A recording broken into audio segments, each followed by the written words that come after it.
বাংলাদেশের মিডিয়াগুলা টিআরপি পাওয়ার জন্য তিলকে তাল বানায় ফেলে।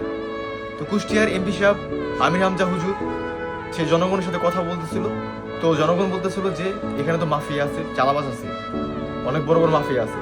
তো আমির হামজা সেই উত্তরে বলছে যে এখানে আমার থেকে বড় ক্ষমতাশালী কে আছে, মানে সেই উত্তরে যে তার থেকে বড় ক্ষমতাশালী কে আছে, মাফিয়া কিছুই না, সে এই কথা বলছে। আর মিডিয়াগুলো প্রচার করতেছে যে কুষ্টিয়া উপরওয়ালা আর কেউ নাই, আমি উপরওয়ালা, মানে কিভাবে তিলকে তাল বানায় ফেলছে।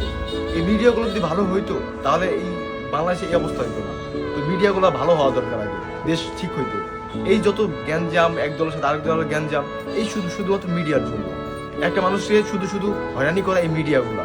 এই মিডিয়াগুলো যে কবে ভালো হইব, তাদের টিআরপি পাওয়ার জন্য তিলকে তাল বানায় ফেলায়। আরে বড় কিটা এসএলআই তো বড়, এখন আমি আমার বড় কিটা স্যার মাফিয়া গ্রুপ আছে স্যার। মাফিয়া কারা নাম বলেন? নাম আপনার এখানে আছে, মাফু আছে, লিপি আছে। এই লেখেন তো নামগুলো লেখেন তো।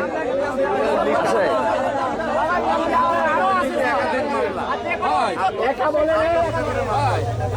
আমরা প্রতিবাদ করতে গেলে আমাদের বাড়িতে হামলা হচ্ছিল, সেনাবাহিনী